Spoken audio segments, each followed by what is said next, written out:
Welcome. Today we're going to be discussing the technique hooking wings, its execution, some of the things you should know about its execution, some things that are kind of tricky with its execution that can help you out. So let's talk about the ideal phase. The ideal phase is a push. Now, pushes can be done to different heights. Typically, a higher push would not be used here because we are starting in a non-ready position. We would have to lift our hands all the way over on top to get to the proper position we need to be. So this is generally off of a middle to lower push, or even a potential grab or something. Somebody's trying to get something out of your pocket, or let's say you're carrying a gun or something, they're trying to go for your gun. It could be used for that sort of a situation. So it's typically with the hands that are slightly lower. That way we don't have to make a big circle here with our hands. We can make a small circle using our elbows as the pivot points and our wrists as the pivot points rather than our shoulders as the pivot points. So keep that in mind. So now, most people think of this technique as hooking wings. Yes, that's the name, and yes, that's because of this motion, not because of what you're doing to the opponent. So what do I mean by that? I am not trying to hook those wings because that's what's going to happen. You're going to start an orbit that's going to reorbit back to hit you, which you do not want to do. This is more closely related to gift of destruction or snapping twig, where you're pulling the opponent towards you. So the hook is not part of the name because you're hooking the arms. The hook is because you're hooking your arms, not their arms. So keep that in mind. So what we're doing is we're pulling him to us as he begins to come towards us. Now keep in mind, there's different types of pushes, and some are more committed, some are less committed. So in this case, this person's kind of doing a committed push, but you really don't know up front whether he is or not. So that's what's happening with the foot maneuvers here. So if I were to stay here and just trying to hook, he'd get me. So what I'm doing is I'm using my gauge to determine how far I need to be from him. So if it's a more committed, you can do more of a step. If it's a less committed, you can do less of a step. So you can do that. That's called gauging. And what you want to be able to do is learn to gauge what's going on. So what's happening here is, since I'm moving the hands out of the way, I don't want this effect to happen.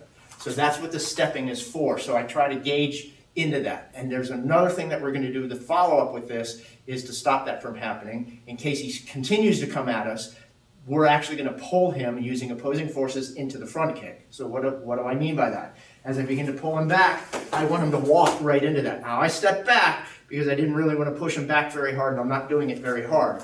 But the idea is this: he begins to come at me, and I'm doing that. I'm stopping his forward momentum with that kick. So that's the idea that you want to get. So as you begin to pull, you're basically doing this, right? You're pulling him. That's what you want to think into that front kick. Okay? So as we do that, we use the small hook just enough to let him get by, pull him towards us, and then stop us from forward momentum. We don't want to do a snap. What we want to do is a thrust, because what we want to do is then close that gap on this opponent. Okay? And then we're going to take advantage of this right hand.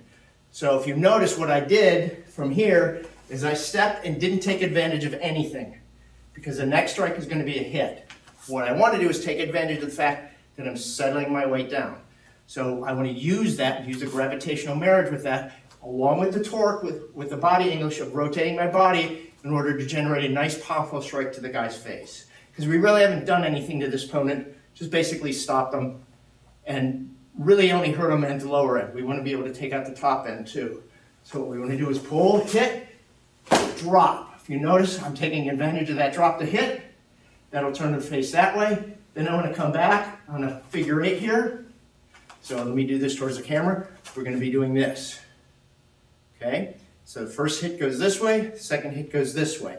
It is going to be with the back, with the knuckles. It's not going to be with a hammer fist. You could potentially do it with a hammer fist, but in our case, we're going to do it with the knuckles. So you have to be careful of hitting with this part of your hand. It is with the knuckles. So you're going to have to bend your wrist back just slightly so that you can hit with the knuckles and not the back of your hand, because if you do, you're going to injure your weapon.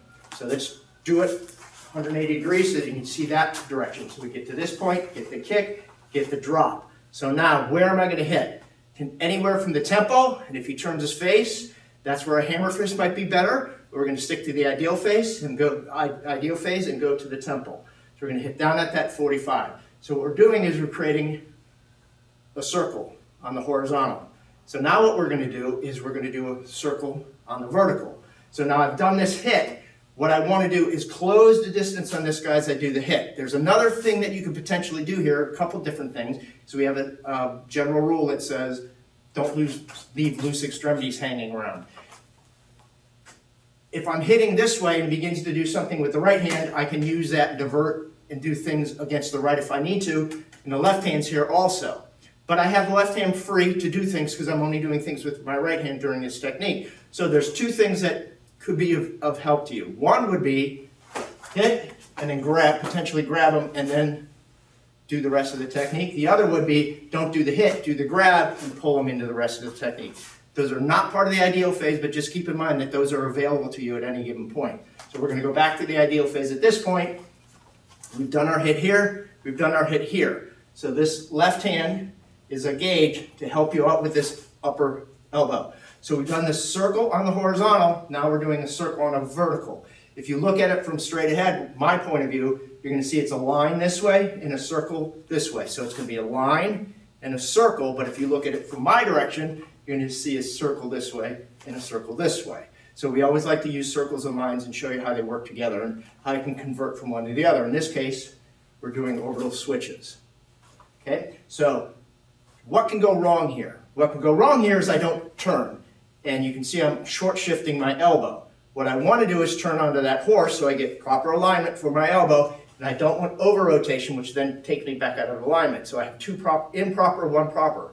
One is over rotate, under rotate, and then on rotate.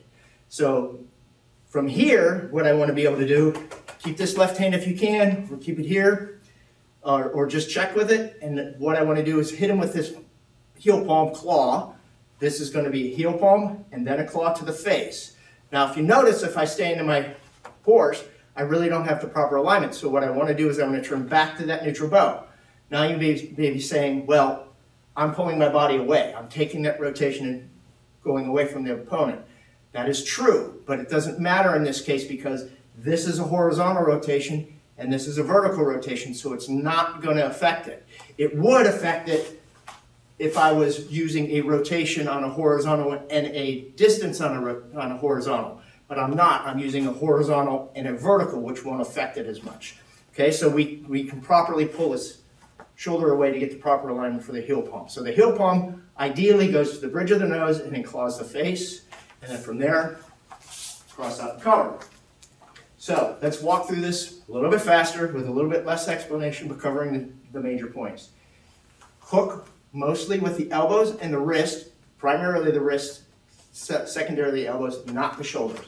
Do not start an orbit that's going to rear orbit back to hit you. Think pull into the kick. So you're going to pull back this way, just allowing enough to stop, but then stop his forward momentum, settle with the strike. Don't settle and then strike. Hammer fist, make that figure eight, back knuckle, back to the knuckles, make sure you turn your wrist, shift to your horse as you step drag forward, shoot the elbow, turn back to your neutral bow, do the heel palm claw, cross out the collar. Okay, slightly faster, we're going to do it from a different angle so you can see it from this angle.